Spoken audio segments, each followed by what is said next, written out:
Welcome back to the channel, everybody. I'm Lady Nyca, and with this week's episode of y'all know what this is, honey. You see the title, that's what it is, and that's what we're here to do. Y'all know we do this every single week that I can come in where we talk it like we walk it. How about that? Okay.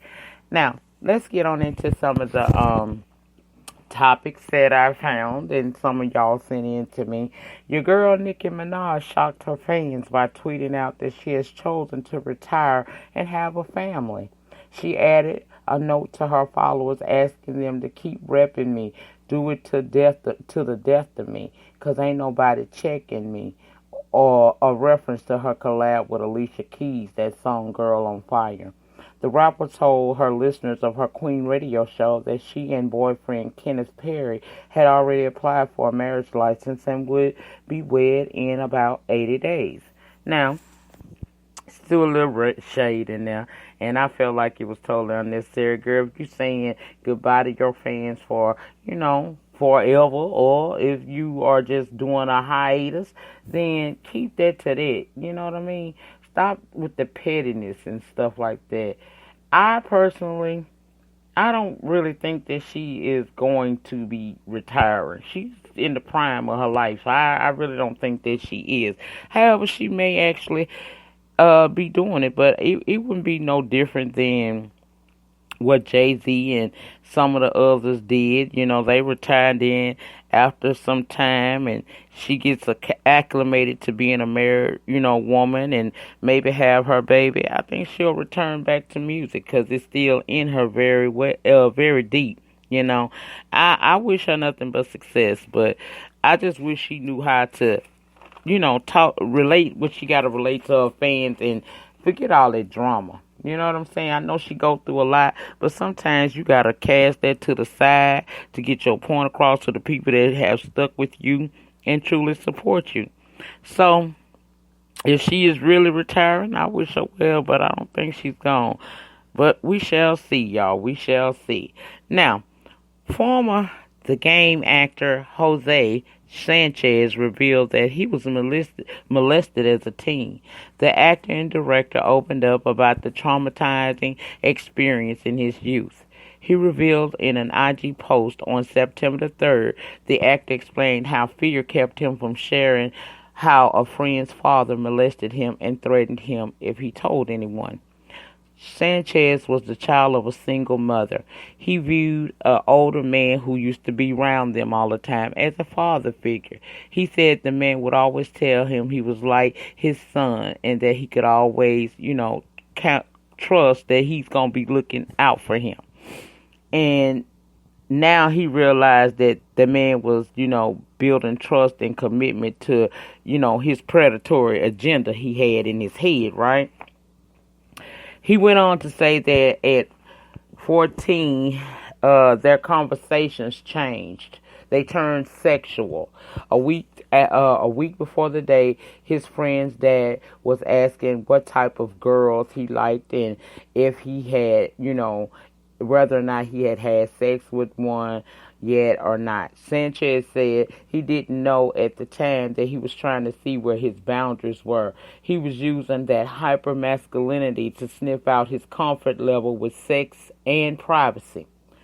One day, the friend's dad gave him a ride home, but he took a detour route and molested him. The man who he later revealed was named Isaac Sanders. He hopes his truth can stop child molesting predators from sexually assaulting more children. Pedophiles have no place in our society. They hide in the open and rape children, afraid to speak because of shame, guilt, fear, denial, or the thought that no one will believe them. He's doing this to help parents and young children become aware of some of the signs and better protect themselves from sexual predators. And I say kudos to him. Now, y'all know I ain't here for the molestation at all. I'm not here for that. I feel like the people who really do this in the world, They can't be rehabilitated, and they need to be locked away on an island completely away from all mankind and civilization. That's what I think about them. I'm not a proponent of death because I don't feel that we have a right to take a life. That's just my personal opinion. But on the subject of pedophiles, you could take the key and lock them up. And I commend Hosea Chancez for coming, Sanchez for coming out, telling his story, and I hope by his story someone can be healed, someone can be educated so that they don't become a victim of molestation. Especially, I think that just messes kids up. So I applaud him for coming out telling this story. And again, like I said, I hope that someone is saved by this, or at least well educated, so that they can avoid situations like this from happening to them. Now, moving on, child, Azealia Banks. Zebra, as I heard her affectionately called by Ashley Miller. Girl, the hate just run all through your DNA, huh? Well, her mean-spirited arse took the IG to rant about how much Lizzo, Cardi B, Adele, not Adele, child, hello from the other side. Ooh, did I crack it up then? Yes, I did. Hello from the what did Adele do to anybody? Lil Nas X and child other folks doing way better than herself. She had something to say. The host says, and I quote, laughing my A off. The fact that the public and the media has been keeping this fat girl joke going for so long is honestly peak boredom. Now wait a minute. Now, this trick ain't got... Okay, I know what I wrote here. I'm sorry, child. I'm acting like Teresa. But anyway, child, this trick, who ain't never had one Hot 100 top 10 single, went on to say that the girl's song is not good, nor is the dumpy fat girl spectacle live she does. Saddest bit is the girl is legit talented and truly only being allowed to shine so long as she allow herself to be this millennial mammy of sorts. She went on to say, like illiterate Cardi B, then the fat Lizzo, they are really choosing the worst of the black women crop to advertise America with. She said some more, child, but I think you can go over to Bossum.com and read the rest of that. But see, let me tell you something. This is why zebras and tigers will never, ever be successful. You can't never expect wealth out of you being evil and mean-spirited toward people. She is such a hater personified, y'all. This hoe needs to hashtag go to bed immediately, okay? Always putting her mouth on somebody. But when was the last time you had a hit, Azealia? And the thing is, you say you are talented, but your mouth and your ways, girl, you need to get medicated, get calibrated on them on your medication so that you can be halfway normal sometime. I just think that it's a sad person who all they can do is get online and talk about somebody else in a derogatory way. And what is so funny about it all to me is that this girl always talking about somebody doing better than her. I think Lizzo is a beautiful woman. And I think that it's a great thing she embraces her size. Hell, everybody can't lose the weight like talking about it. Some people are big, but just because they big don't mean that they unhealthy. That just means that they big. And how about you have a tall glass of this stuff that I like to call shutting all the way the fuck up and worry about your career that never was because of your own mouth. Girl, clean up around your own front door before you try to tell somebody about their business. You are pathetic to me. I just don't like her. Every time you hear about her, she hating on somebody. Oh, you gonna learn that haterade is what's gonna stop you from ever achieving any of your goals in life. You are a hateful person, little Zebra Banks here. Moving on, child. Wendy Williams, our favorite girl, went over to The View and became the hottest topic of the day. Wendy sat down with Whoopi Goldberg, Joy Behar, Sonny Hostin, Meghan McCain, and Abby Huntsman. And trust, they put her in the hot seat, but child, Wendy showed you why she built for this talk show arena situation that they all in. Child, that's why they call her the queen. It started off real sweet, like, we happy you here. You've been through a lot of public drama this year, and we just want you to know that we rooting for you. That's what Sonny Hostin opened up saying. Wendy replied she watched them every day, so being there felt very much like home with a bunch of girlfriends, and she's appreciative of their support. Child, then they began to ask her the hard questions, like questions about her split from her husband of nearly 22 years, Kevin Hunter, allegedly having fathered a child with the mistress, right? Wendy said infidelity is one thing, but a full baby is a whole nother. She said, I'm not changing no diapers. Hell, I want to be pampered my damn self. She said from her mother, she learned how to make lemons into lemonade, and she wasn't staying in the house and crying all day. They asked about her decision not to trash talk her ex in public. She said jokingly she'll save that for when she get back to her bachelorette pad. Then more seriously said that it's not about young Kevin. Kevin is not a bad man. Big Kev is not a bad man. You can't just throw 25 years away and then start talking reckless about that person. What exactly does that really say about you?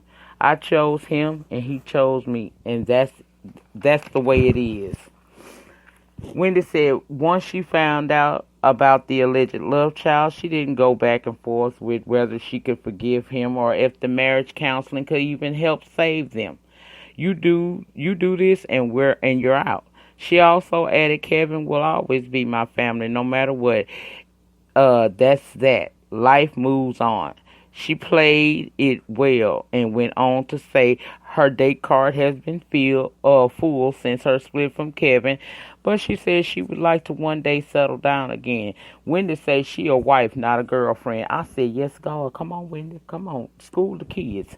She talked about her past issues with drug abuse. Cocaine was her drug of choice, but she said that was over 25 years ago. They asked about her leaving the sober living home, and she said, you mean the place you go to plot the next part of your life? Y'all should check that interview out on The View. It only just showed you why Wendy is the queen of what she do, because she stayed calm, cool, and collected, and she didn't give us that much ugly face. I wish her nothing but the best. I always say that. Now, child, R. Kelly said y'all will not steal his joy. Kelly was moved out of solitary confinement into general population Tuesday, but prosecutors are hitting back at claims from the singer's legal team that he was held there against his will. They say he didn't want to be in general pop, afraid his fame made him popular among the regular inmates. If I go into population, I'm just up on everybody, and everybody up on me, and I'm trying to figure out how to trust that or whatever, Kelly was quoted saying in a July 19 call that was recorded. Well, on Wednesday, a Chicago judge finally set a trial date of April 27, year 2020 for Kelly's federal case where he's accused of child pornography and obstruction of justice. It's expected to last about 3 weeks. However, the date could be moved as the singer faces various other sexual misconduct charges in 3 judicial districts. He appeared in court in his orange clothing, and his next scheduled hearing will be on the 18th. Y'all, I just give y'all brief details because I told you we ain't going in until the trial. So I guess I'll meet you back over here if you really want to know how I feel about all this in April, child. The Real's Jeannie Mai and Young Jeezy dating and made it official on Instagram by posting a pic of himself wrapping his arms around his new boo and included the old hashtag Women Were Crush Wednesday. Now, Jeannie, listen to me. I need to talk to you, Jeannie. Jeannie, this not that pathetic white man you was married to. This a good rapper peen girl. Good for you. I bet you be smiling all the time. But anyway, girl, congrats. And just remember, Gina, that's some good ping. Now, y'all remember DeShawn Snow from season 1 of The Real Housewives of Atlanta? Well, child, DeShawn been quiet, but baby, we ain't heard much about it in years, but we hearing about it now because she being accused of fraud. Yes, ma'am, baby. Fraud, fraud, fraud. Side note, let me be clear in saying this. I will never be stupid for, the low. I can't. I can't be stupid for the low. It's got to be a lot. It's for me to pull some stuff like this.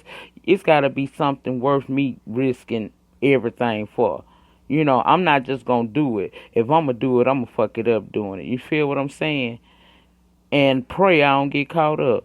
Now that's how I think for those who think that, I got the capacity or desire to be doing any form of the scam thing. I told you. So now you know how I roll. If I'm gonna do it, I'm gonna do it big. It ain't gonna be for no $100 or nothing like that, baby. If I'm gonna get you big. My mom always told me reach for the stars at whatever you do. So, yeah, I just had to put that out there to hit my spirit. Now, I ain't cheap or stupid, but I digress. Let me get back to DeShawn, child. Child, they say she down there fraud. She been accused of frauding, concerning more than $157,000. See, still not enough for me to try to beat. I wouldn't ain't no one here. This ain't enough money. But anyway, she in a civil lawsuit according to the AGC. DeShawn works as a retail agent. Is being sued by this cash allowance company called ThriveVest, right? Now, the story is ThriveVest provides advances for real estate commissions that have not been completed yet.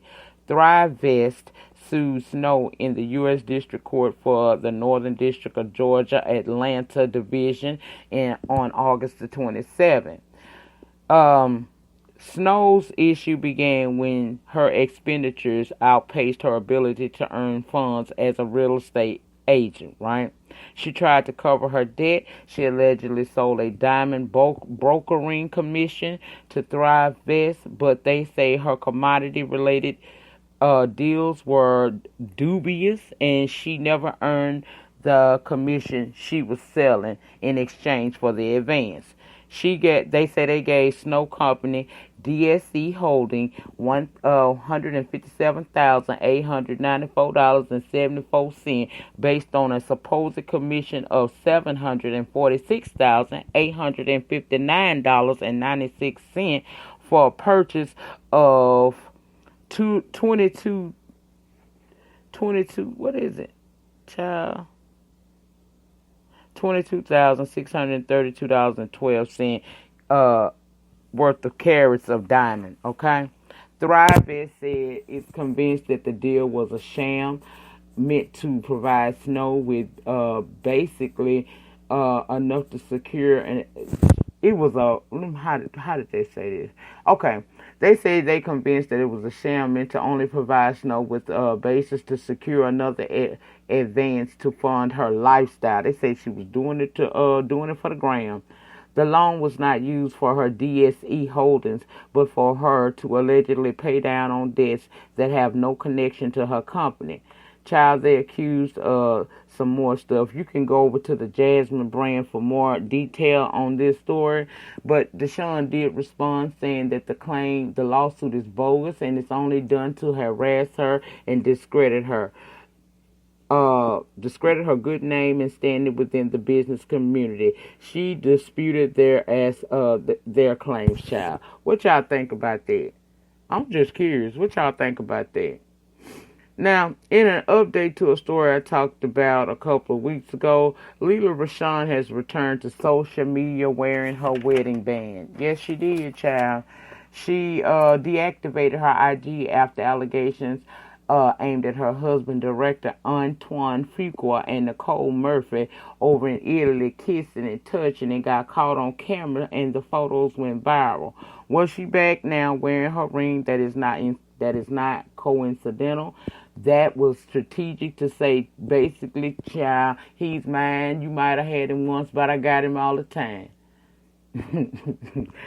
Good luck to her with that child. I can't tell no woman how to live her life. And like I said, when you done been with a man a long time like that, you have to consider the cost in walking away. And maybe she felt like it wasn't worth it. So who knows, y'all. But that was it. That was all for this edition of our Fuck Shit Friday. I hope you guys enjoyed the topics.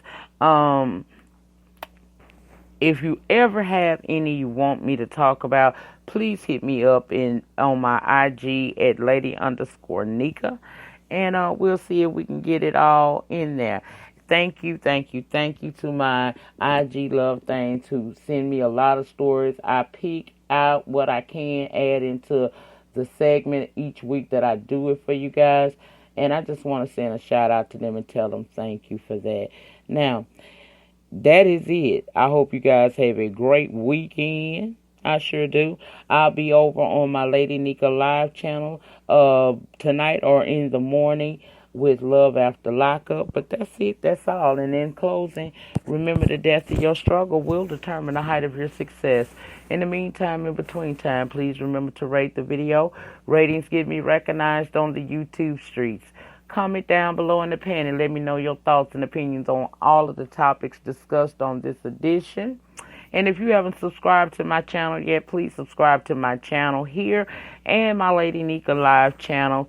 And also hit your notification bell on both of them. Set it to all so each and every time I drop a pre-recorded video or go live from either channel, you guys are going to be notified and you can come over and join in the conversation.